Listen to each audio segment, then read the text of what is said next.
You will hear a number of different recordings, and you will have to answer questions on what you hear.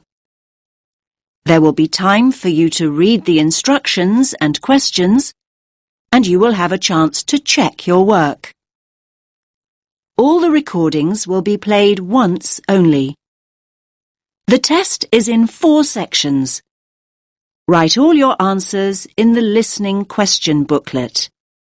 At the end of the test, you will be given 10 minutes to transfer your answers to an answer sheet. Now turn to section 1.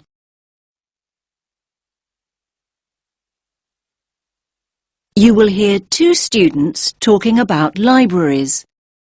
First, you have some time to look at questions 1 to 5.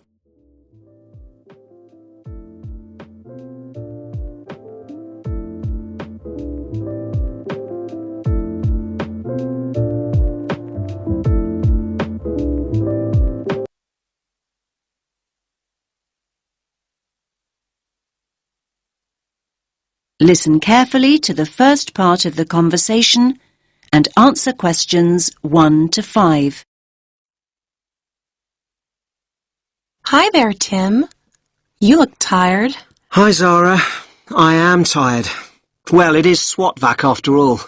SWAT-vac? Ah, yes, of course. Exam period.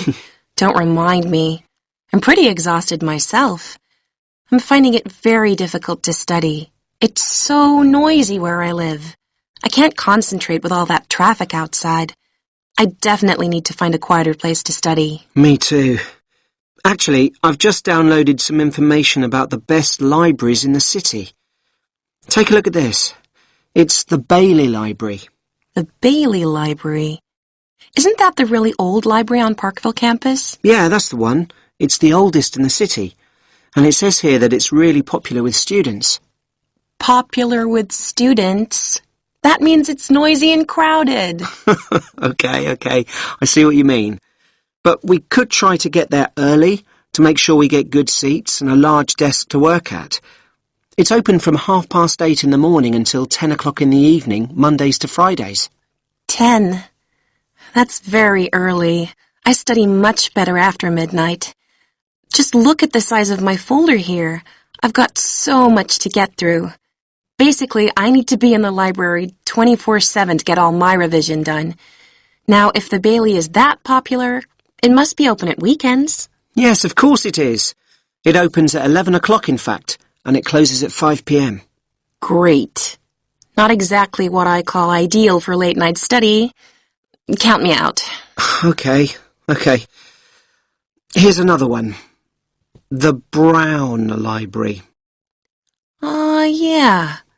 I think I've gone past it a couple of times. It's close to Stratton Street, right? Yes, Stratton Street and Royal Parade. Royal Parade? Well, that's convenient for me. My apartment's just a few minutes' walk from there. When's it open? Well, it says here it opens at 7 in the morning, and you'll be pleased to hear that it closes well after midnight, 2 a.m. in fact. And we can go there any day of the week. That sounds ideal. Oh, wait a minute. We can't use it. It's only open to biomedical students. Biomedical students only? Great. Just when we thought we'd found the perfect place to study. Oh, wait a minute. This one sounds good. The RMIT Library. The RMIT Library? I've never heard of it. Where is it? It's on Swan Street, near the Central Bus Station.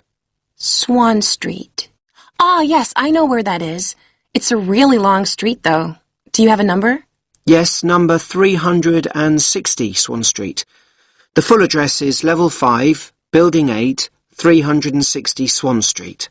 Okay. I think we'd need to get the bus there, but that's not a problem. So when's it open?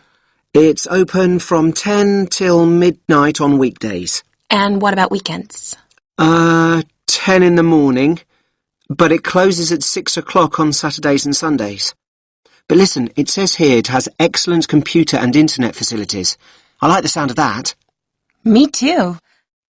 In fact, I like the sound of it so much, I think I'll take advantage of their excellent computer facilities right here and now. And how exactly are you going to do that? Your laptop isn't working. I know. So can I borrow yours? Now you have some time to look at questions 6 to 10.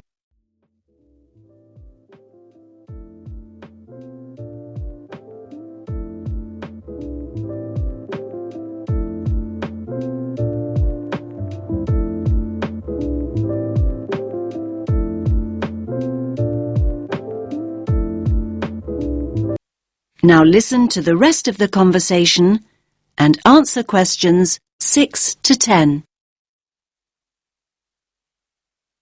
OK, here's the RMIT Library website. So we want the bookings page.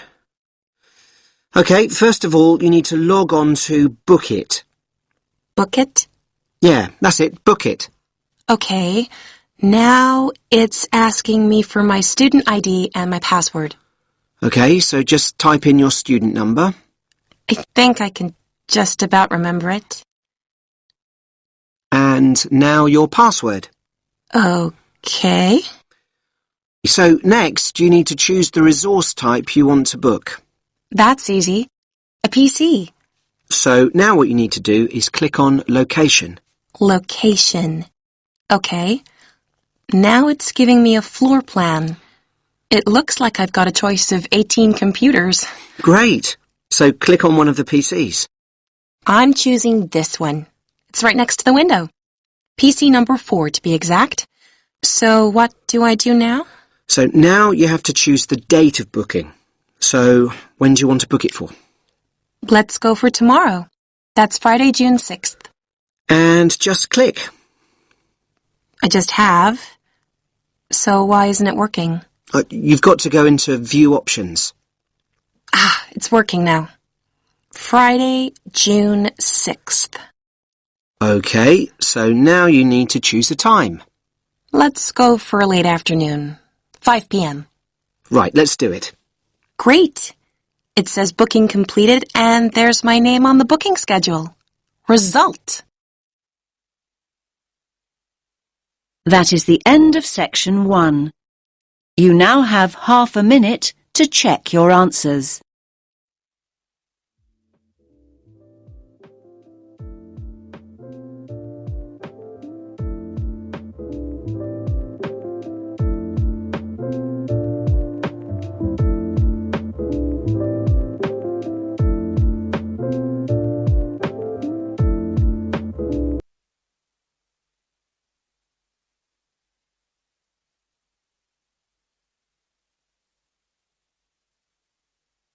Track 6.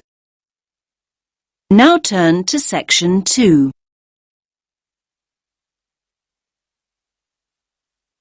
You will hear a guide talking about a tourist program. First, you have some time to look at questions 11 to 14.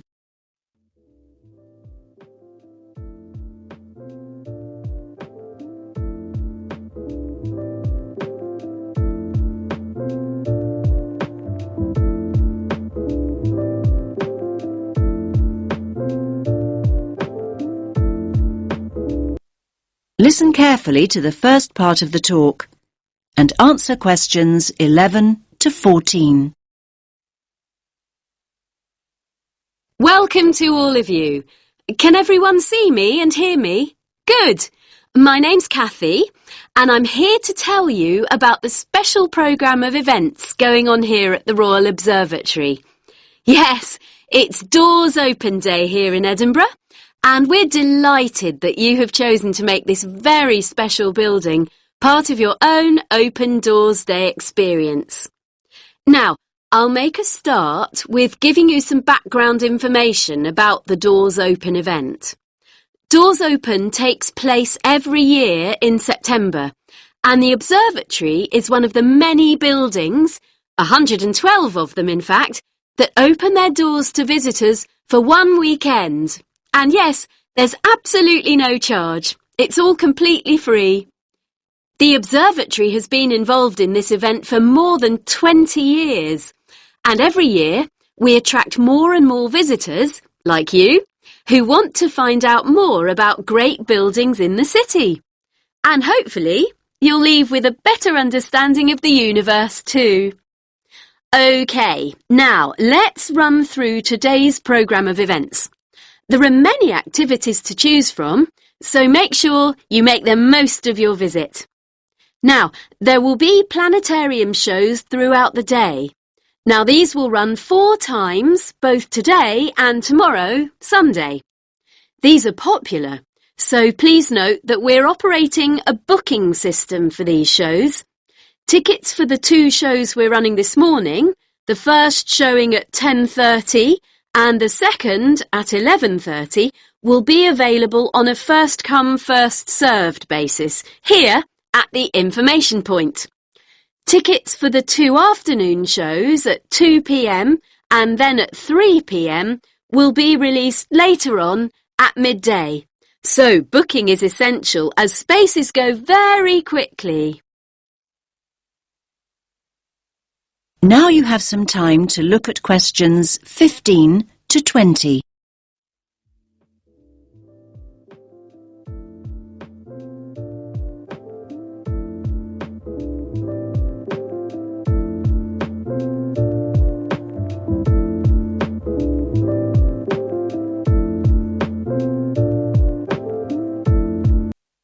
Now listen to the next part of the talk and answer questions 15 to 20. We also have some special tours of the observatory available. These include a tour of the telescope dome, and visitors will even have the opportunity to get onto the roof. I hope that those of you who are interested are wearing your most comfortable shoes and that you can keep up the pace. It will be worth the effort of climbing all these stairs. You'll have stunning views over the city when you reach the top. Now, for those of you who want to take things at a more leisurely pace, there will be an opportunity to visit the Crawford collection and learn about the instruments that have been built here, and there will also be some items from the collection on view. For those of you who don't already know, the Crawford collection is an astronomical library. And not only that, it ranks as one of the most important astronomical libraries in the world. You are promised a real treat here. And it's great to have so many younger visitors here today. Now, we have a craft workshop for children here in the visitor centre where they can make their very own model of a telescope and colour their very own planet. Please note that all children must be accompanied by an adult. So, as you can see, it's a pretty full timetable and there's a lot going on. Now, any questions?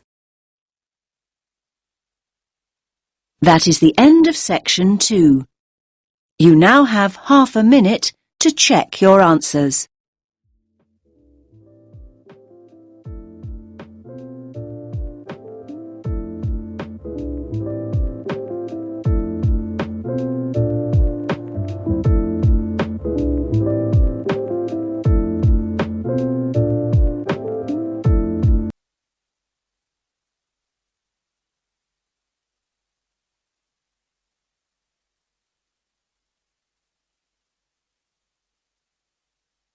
Track 7. Now turn to section 3.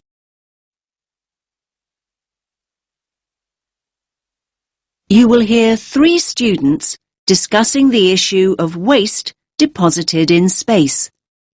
First, you have some time to look at questions 21 to 23.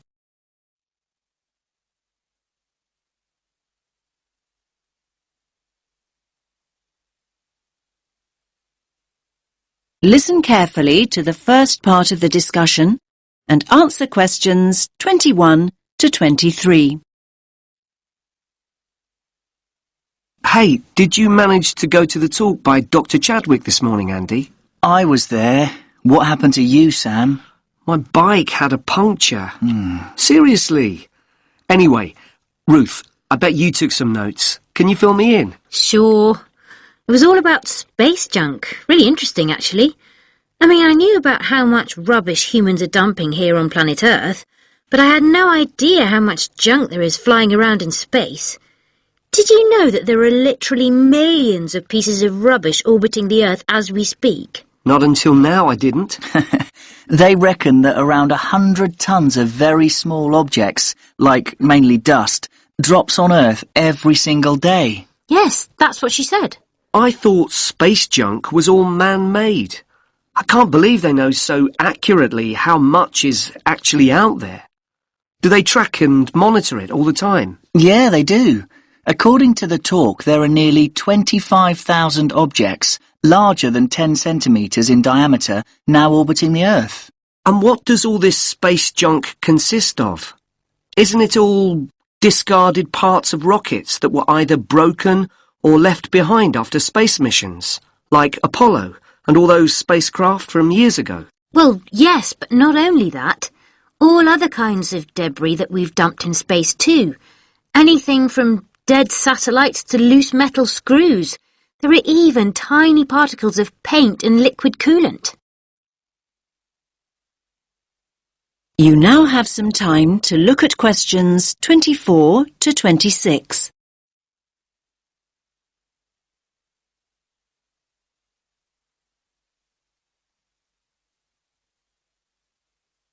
Now listen to the next part of the discussion and answer questions 24 to 26. So who is to blame for depositing all this rubbish? Where does it come from? Well, I knew you were going to ask me that, Sam, so hang on. You can take some of my notes if you like. Thanks a lot. That's really helpful. Here, look. Over a third, 37% to be exact, comes from Russia. But other countries are close behind. Another third, well, just under actually, 29% is from America, and then 28% is from China. Yes, but other countries, like India, are adding to the rubbish pile. And don't forget the European Space Agency also has spacecraft in orbit. That's true. We're talking serious space junk here. Pretty serious, I'd say. So come on, what do you think are the chances of something solid dropping from space onto our heads? Good question. Everyone asked that. Dr. Chadwick said at least one piece of junk falls to Earth every single day. But look at it this way. Earth is a pretty big place, so actually the statistical chances of being hit are extremely low. You now have some time to look at questions 27 to 30.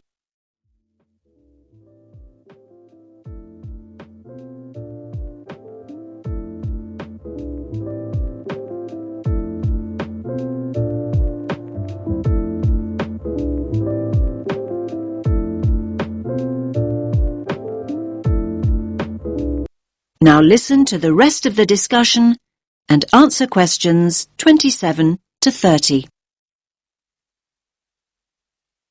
So are you saying I'm more likely to win the lottery? Well, just think about it. 2/3 of the Earth is ocean. That's true. But in time, almost all these pieces of rubbish will fall to Earth because the object's orbit is decreased by its gravitational pull. But the good news is that they don't cause any serious damage.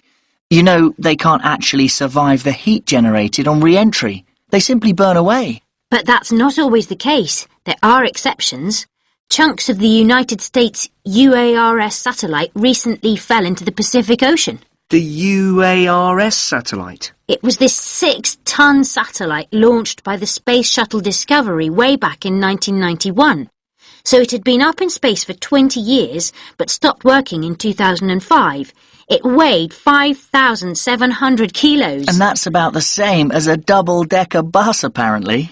And, just check my notes. Here it is, yes. The largest of these great big chunks that fell into the sea weighed about 158 kilograms. Think of the weight of an adult gorilla, Sam, and you get the picture. A nice soft landing, then. Dr. Chadwick said, imagine a couple of washing machines tied together and travelling at 100 miles per hour, and you'll get an idea. Oh, and do you remember Skylab? That was another US space station, and it fell to Earth at least 3 decades ago, in 1979. It fell into the Indian Ocean and the deserts of Western Australia. According to what I wrote down, that particular space junk weighed 100 tons. And let's not forget Mir, the Russian space station. Mir weighed 135 tons, far, far larger than UARS, and it fell to Earth in 2001. It plunged straight into the South Pacific. All very interesting. Listen, I've got some junk of my own to sort out. My bike. That's the second puncture this week. Come on, I'll help you fix it. That is the end of section 3. You now have half a minute to check your answers.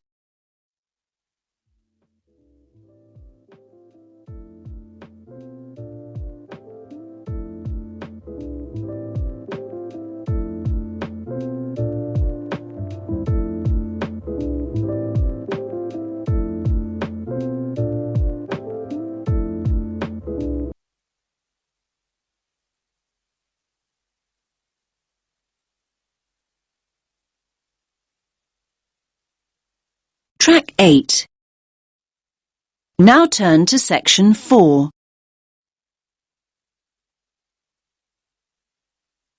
You will hear a woman talking about retail psychology. First, you have some time to look at questions 31 to 40.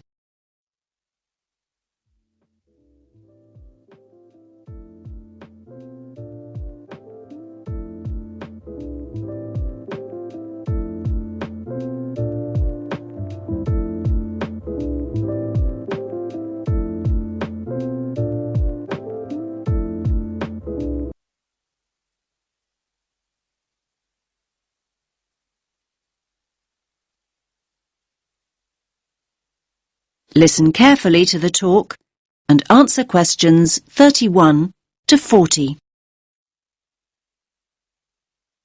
Hello everyone. Let's get started on the final lecture in our module on retail psychology. Today we're going to focus on supermarket layouts and how retailers display their products to encourage us as customers to spend as much of our money as possible. It's an interesting topic.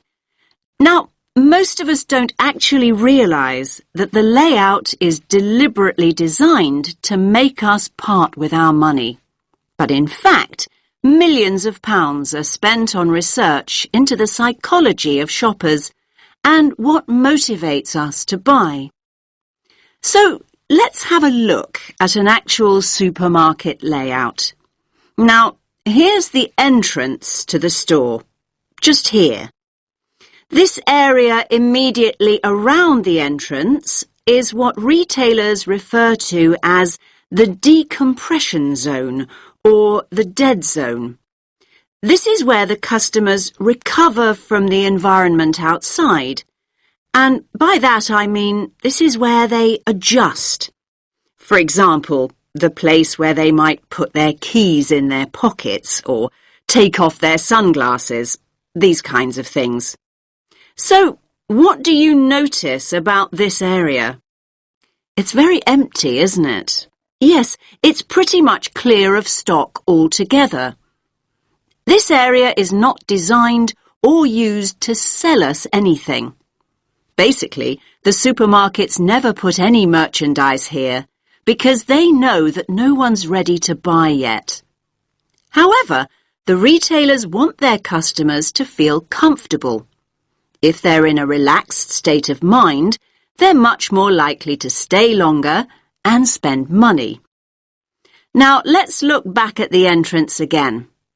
Now, it's interesting, but we know that 3/4 of us look right, not left, when we go into a supermarket. So, 75% of people. This gives the supermarkets a great opportunity to hit us with promotions and offers. So, near the front door, you might also find what we call the dwell zone.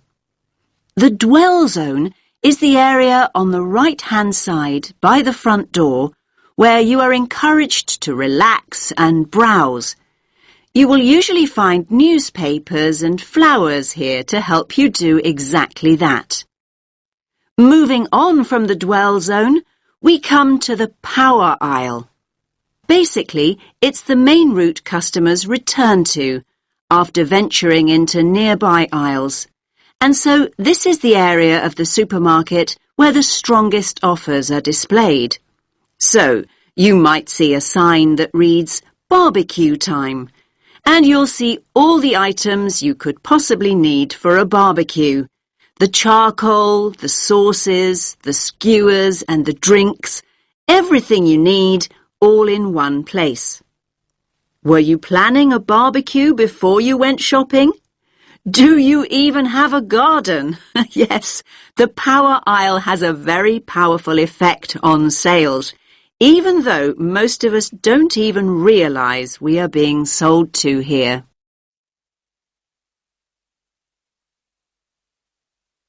Now, let's think about fruit and vegetables for a moment. They're always located towards the front. Now, why do you think this is?